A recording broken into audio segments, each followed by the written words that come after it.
Hello. मैं प्रदीप कुमार आप सभी को क्लास 10th की केमिस्ट्री पढ़ाऊंगा, जिसमें कि आप सभी लोगों को पिछले वीडियो में धावन सोडा पढ़ाए थे और आज पढ़ाएंगे ब्लीचिंग पाउडर। तो ब्लीचिंग पाउडर क्या होता है वह उसके बारे में, यानी कि उसके बनाने की विधि और भौतिक गुण, रासायनिक गुण और उसके उपयोग, इन सभी के बारे में पढ़ेंगे। तो यहाँ पर ब्लीचिंग पाउडर, ब्लीचिंग पाउडर,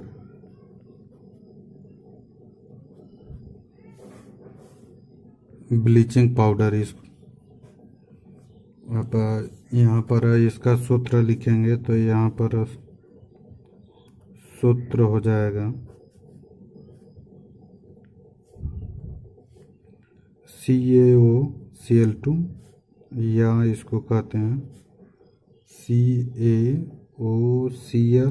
और यहाँ पर Cl। तो यहाँ पर आप इसका नाम हो जाएगा, रासायनिक नाम अगर लिखेंगे, रासायनिक नाम, रासायनिक नाम में क्या हो जाएगा, कैल्शियम ऑक्सीक्लोराइड। Ca से कैल्शियम, O से ऑक्सी हो जाएगा और Cl2 से क्लोराइड। कैल्शियम ऑक्सीक्लोराइड,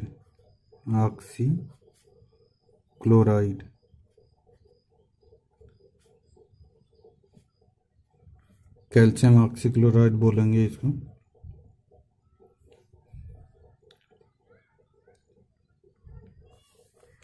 और अब व्यापारिक नाम देखेंगे,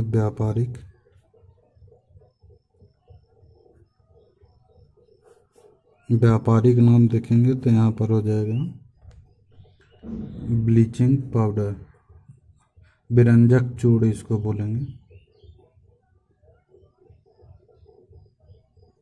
विरंजक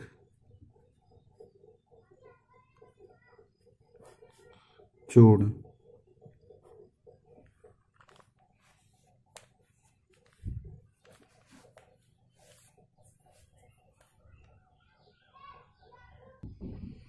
अब इसको देखेंगे बनाने की विधियां।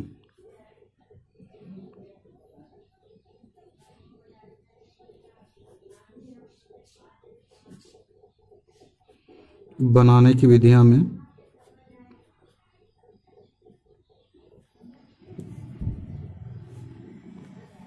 जो यह विरंजक चूर्ण, विरंजक इसलिए नाम रखा गया कि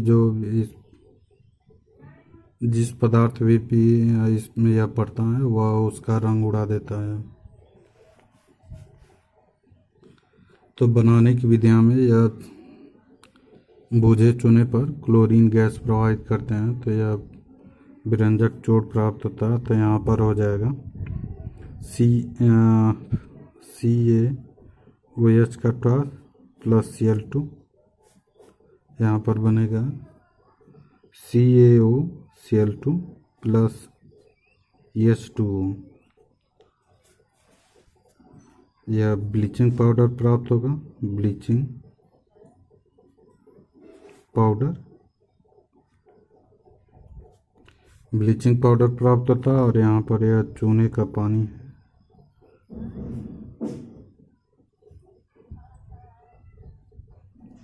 बूझा चूना है, बूझा चूना इसको कहेंगे।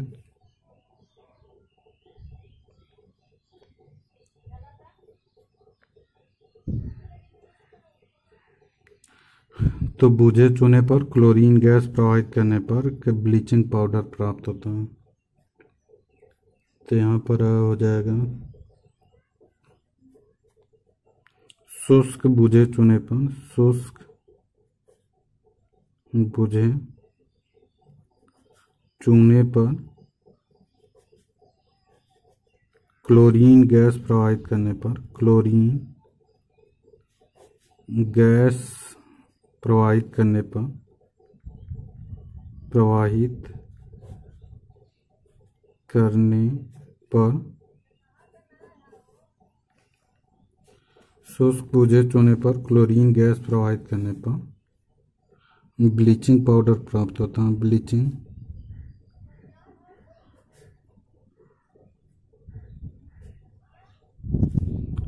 प्राप्त होता है। शुष्क बूझे चूने पर क्लोरीन गैस प्रवाहित करने पर ब्लीचिंग पाउडर प्राप्त होता है।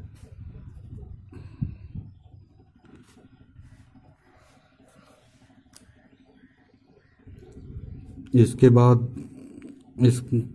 इसका देखेंगे भौतिक गुण। भौतिक गुण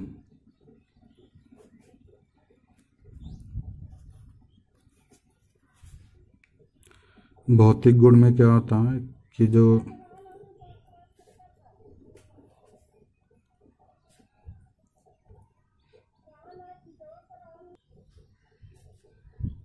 तो इसमें क्या होगा कि यह हल्के पीले रंग का चूर्ण होता है। जैसे लोग गांव में वह जहाँ पर गंदा पानी होनी होता है वहाँ पर इसको डालने के लिए प्रयोग किया जाता है।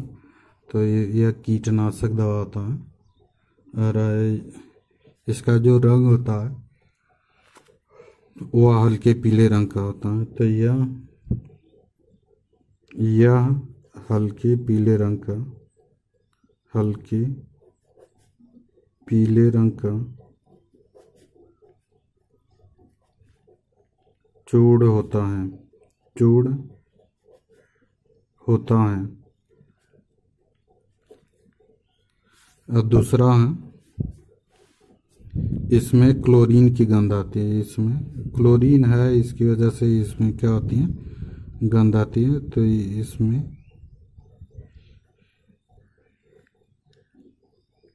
इससे क्लोरीन गैस की गंध आती है। गैस की गंध आती है। गंध आती है।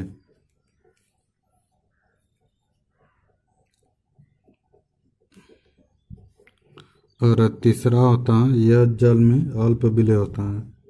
यह जल में अल्प विलेय होता है। अल्प विलेय होता है।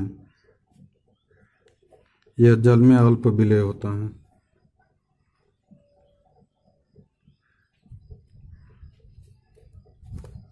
यानी कि पानी में अगर डाल दिया जाए तो कम घुलेगा।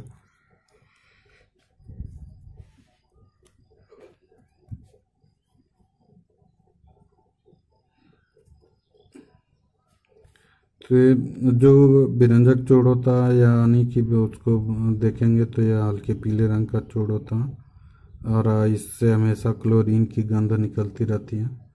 और अगर जल में घोलेंगे तो वह क्या होता है, कम घुलता है। तो इसमें की वजह से अल्प विलेय होता है।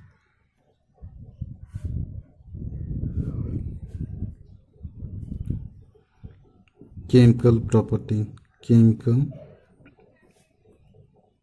प्रॉपर्टीज।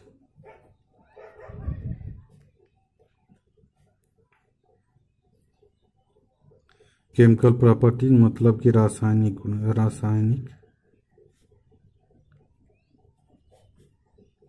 गुण। रासायनिक गुण में पहला हो जाएगा सल्फ्यूरिक अम्ल से अपक्रिया। पहला है सल्फ्यूरिक अम्ल से अपक्रिया। सल्फ्यूरिक अम्ल से अपक्रिया। अम्ल से अपक्रिया। तो इसके सल्फ्यूरिक अम्ल से अपक्रिया कराते हैं तो क्या होता है, तो यहाँ पर देखेंगे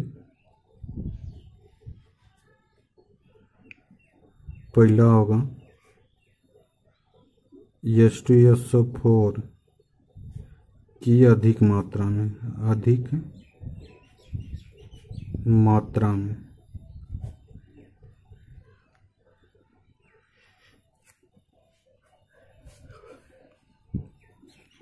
तो यहाँ पर CaOCl2 प्लस H2SO4 यह तनु होगा और यह क्या होगा, अधिक मात्रा। तो अधिक मात्रा में अब क्रिया होती है, तो यहाँ पर CaSO4 plus CH2O plus Cl2, यहाँ पर क्लोरीन गैस मुक्त होती है।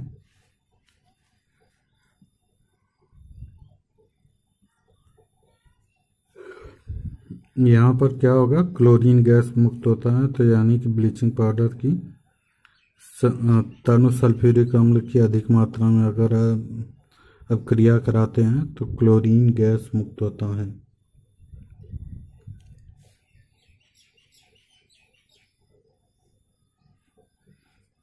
तो यहाँ पर हो जाएगा, लिखेंगे ब्लीचिंग पाउडर की, ब्लीचिंग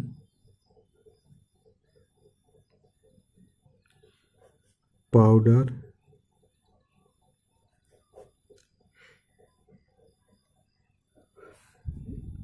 की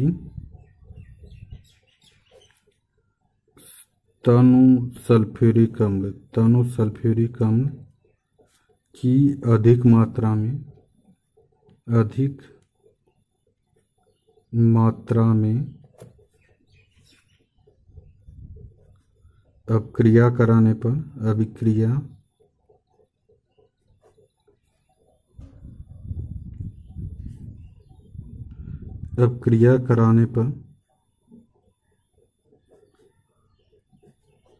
अभिक्रिया कराने पर क्लोरीन गैस मुक्त होती है, क्लोरीन गैस मुक्त होती है।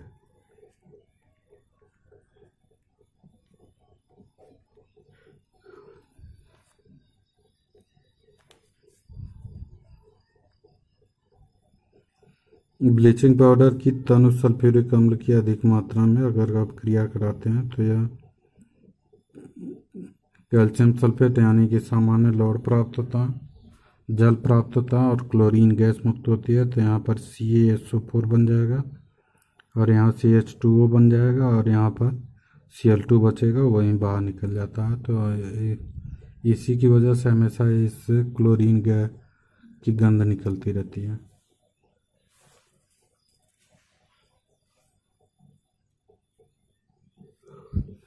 दूसरा है H2SO4 की अल्प मात्रा में।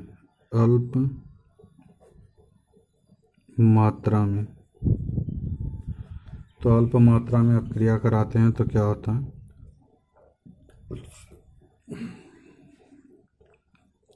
तो यहाँ पर CaOCl2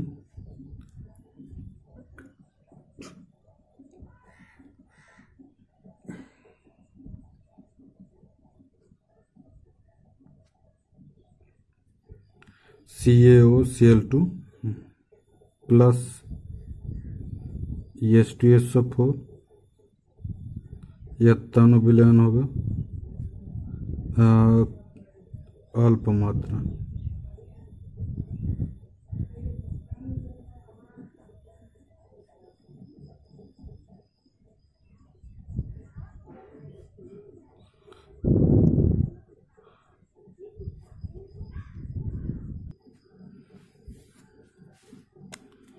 तो अल्प मात्रा में आप क्रिया कराते हैं तो यहाँ पर बनता है CaSO4 plus CaCl2 plus HOCl। इसको कहते हैं हाइपोक्लोरस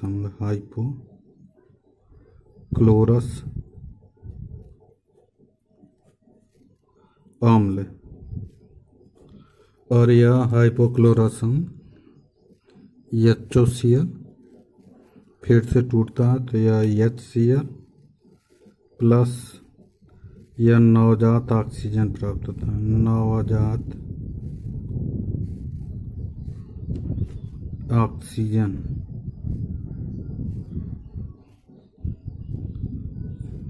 नवजात ऑक्सीजन प्राप्त होता है,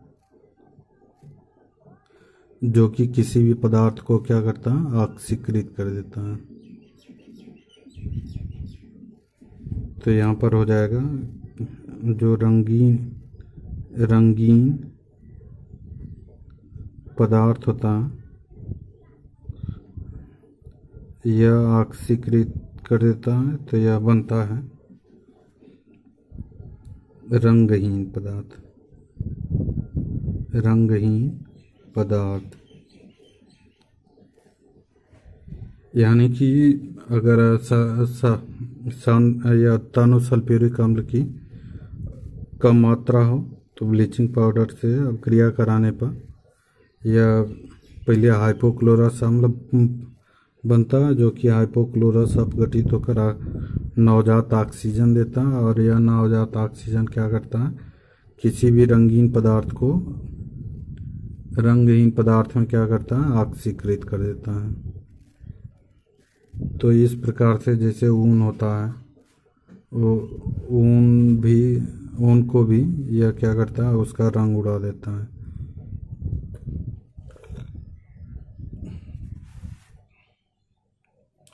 और जितने भी सूती वस्त्र होते हैं उनका भी रंग उड़ाने के लिए प्रयोग किया जाता है। तो यहाँ पर हो जाएगा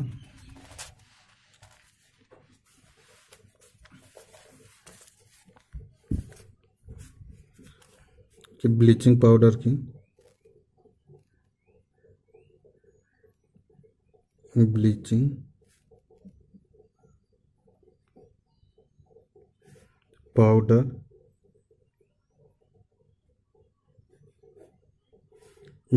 पाउडर की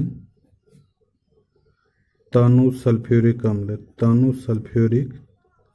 अम्ल की अल्प मात्रा में अपक्रिया कराने पर अल्प मात्रा में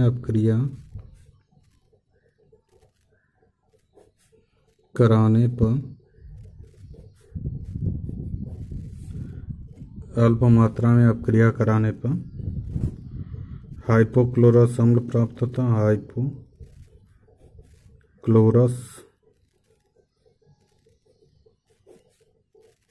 अम्ल प्राप्त होता है,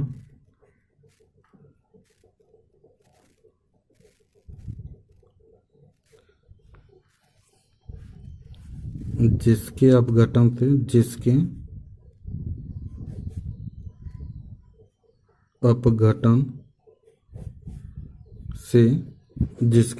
से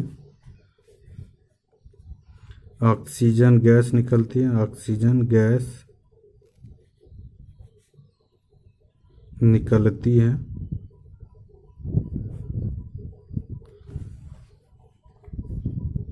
जो किसी रंगीन पदार्थ को रंगहीन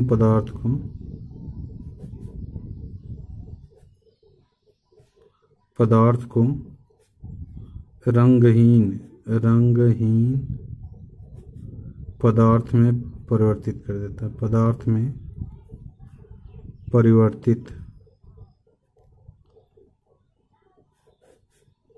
कर देता है। तो जो ब्लीचिंग पाउडर होता है पहले तानु सल्फ्यूरिक अम्ल से अपक्रिया करता है, तो वह क्या करता है कि हाइपोक्लोरस अम्ल देता है, और यह हाइपोक्लोरस अम्ल फिर अपघटित होकर नवजात ऑक्सीजन देता है। और यह नवजात ऑक्सीजन क्या करता है कि किसी भी रंगहीन पदार्थ में क्या करता है, ऑक्सीकृत कर देता है।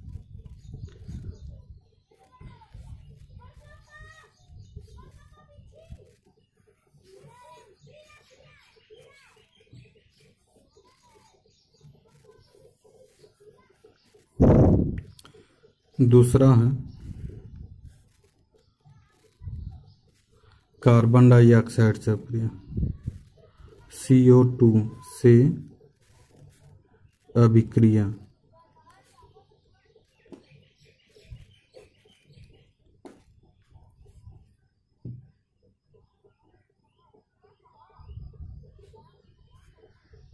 कार्बन डाइऑक्साइड से अपक्रिया देखेंगे तो यहाँ पर जो ब्लीचिंग पाउडर होता है कार्बन डाइऑक्साइड से अपक्रिया करके कैल्शियम कार्बोनेट देता है और क्लोरीन गैस मुक्त होती है। तो यहाँ पर हो जाएगा CaOCl2 प्लस CO2, यह हो जाएगा CaCO3 प्लस Cl2, यह क्लोरीन गैस मुक्त होते हैं।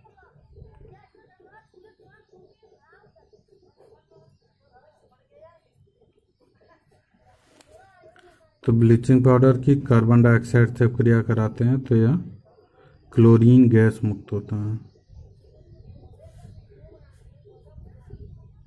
तो यहाँ पे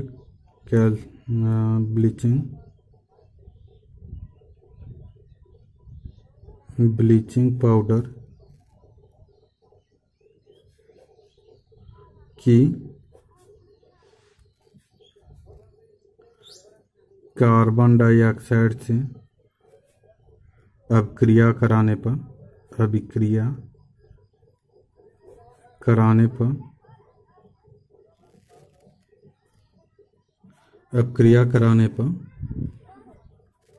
क्लोरीन गैस मुक्त होता है।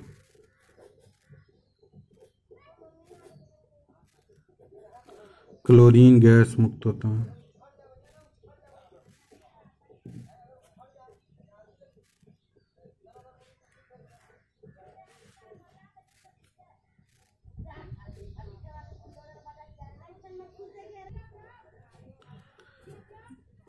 इस तरह से आगे बढ़ते हैं। तो आगे बढ़ने पर यह तीसरा नंबर होता ऊष्मा का प्रभाव।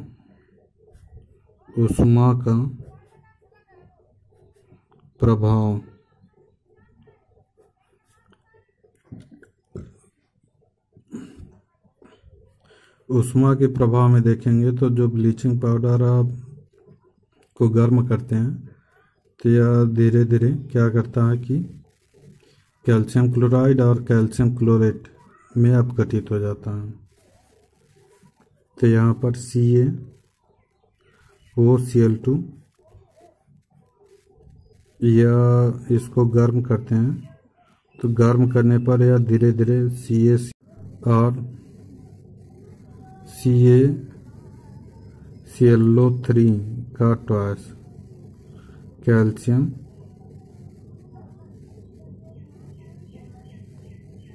क्लोरेट और यहाँ पर हो जाएगा कैल्शियम क्लोराइड।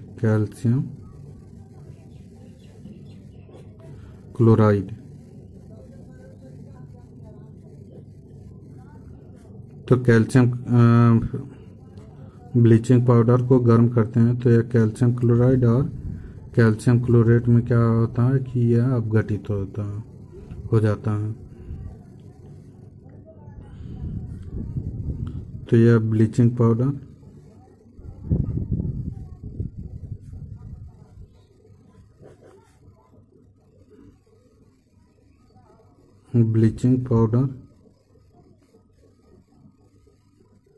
धीरे धीरे अपघटित होकर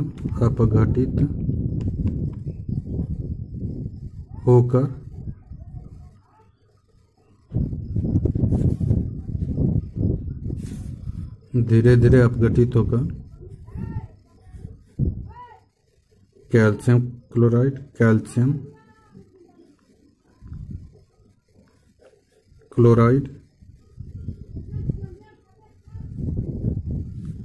और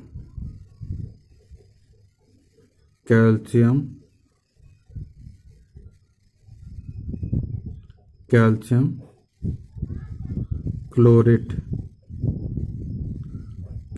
क्लोरेट प्राप्त होता है।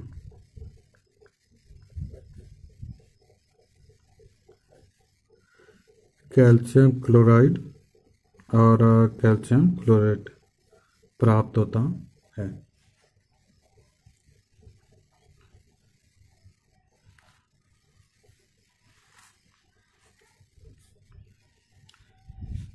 और जो वीडियो को देख रहे हैं कम से कम वह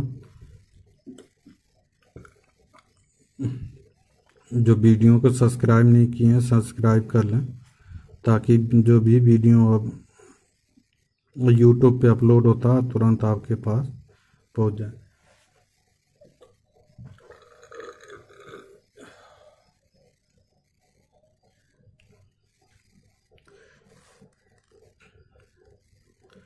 और वीडियो अच्छा लगे तो लाइक करना मत भूलिए और शेयर मत करना मत भूलिए।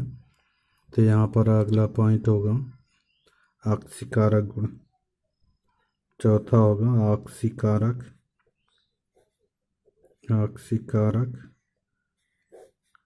गुण।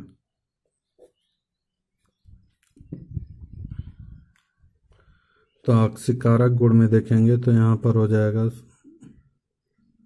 का सोडियम आर्सेनाइट होता है Na3ESO3, यहाँ पर CaOCl2। यहाँ पर क्या होगा कि यह बनेगा, अगर आप सोडियम आर्सेनाइट की अब क्रिया कराते हैं ब्लीचिंग पाउडर से, तो यह ब्लीचिंग पाउडर क्या करता, इसको ऑक्सीकृत कर देता और सोडियम ESO4 प्लस CaCl2 बना लेता है। तो यहाँ पर सोडियम आर्सेनेट बनेगा, सोडियम आर्सेनेट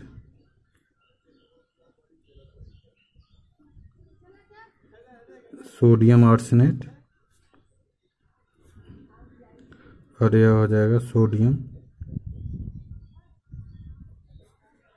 आर्सेनाइट।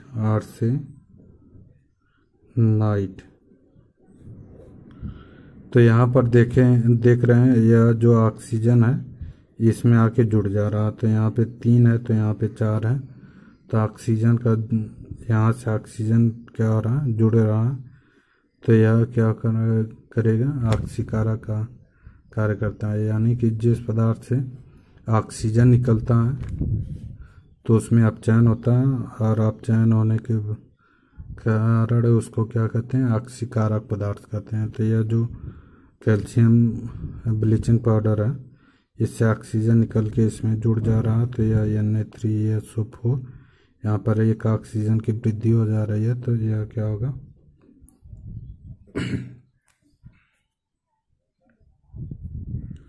यह ऑक्सीकृत हो जाता है। तो ब्लीचिंग पाउडर यहाँ पर ऑक्सीकारक का कार्य करेगा। तो यहाँ पर लिखेंगे कि ब्लीचिंग पाउडर सोडियम आर्सेनाइट को सोडियम आर्सेनेट में क्या करता है, ऑक्सीकृत करता है।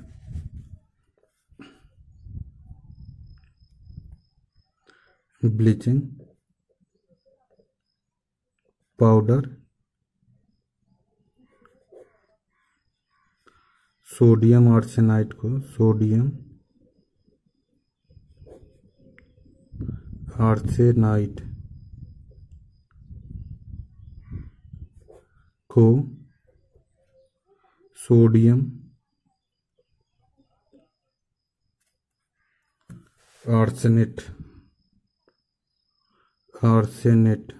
आर्सेनेट में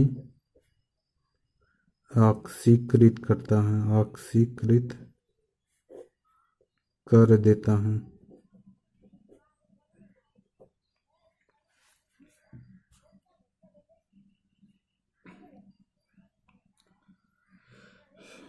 तो इस तरह से ब्लीचिंग पाउडर का रासायनिक गुण देखें। अब आप इसके बाद ब्लीचिंग पाउडर का उपयोग देख लेंगे, बस यह ब्लीचिंग पाउडर ख़त्म हो जाएगा। तो यहाँ पर पहला देखेंगे तो यह हो जाएगा सूती कपड़ों, लकड़ी की गुदड़ी या लुगदी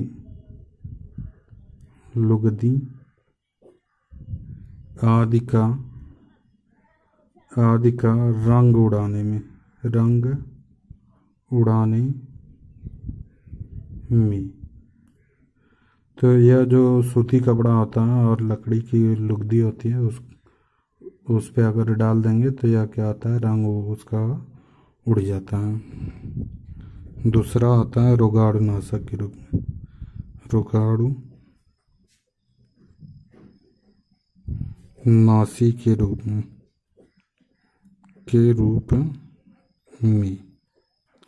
तो यह कीटाणुनाशक भी होता है, रोगाणुनाशक, यह दोनों होता है। तो यह रोगाणुनाशक के रूप में भी प्रयोग किया जाता है। जैसे पहले कुआं था, कुएं में ब्लीचिंग पाउडर डाल देने पर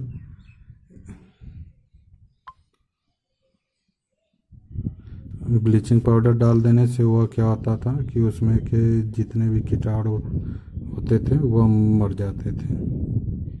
और यहाँ पर तीसरा पॉइंट हो जाएगा ऑक्सीकारक के रूप में। ऑक्सीकारक के रूप में, तो ऑक्सीकारक के रूप में भी प्रयोग किया जाता है। और चौथा पॉइंट है, यह ऊन को सिकुड़ने से बचाता है। तो ये ऊन को सिकुड़ने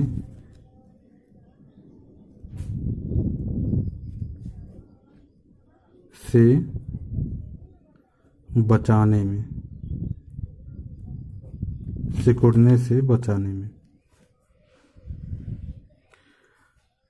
तो इस तरह से ब्लीचिंग पाउडर क्या होता है, कैसे बनाते हैं, और इसका भौतिक गुण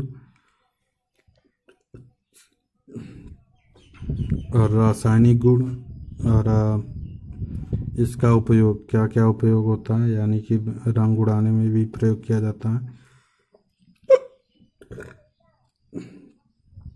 रंग उड़ाने में प्रयोग किया जाता है, इसलिए इसको क्या कहते हैं, विरंजन क्रिया भी कहते हैं। तो और दूसरा होता है रोगाणुनाशक के रूप में, यानी कि जो कीटाणु होते हैं उसको मारने में, जहाँ भी गंदगी होती है वहाँ पर अगर ब्लीचिंग पाउडर डाल दिया जाए तो वह क्या होते हैं, वहाँ के कीटाणु क्या होते हैं, मर जाते हैं। और क्या होता है, यह ऑक्सीकारक के रूप में प्रयोग किया जाता है।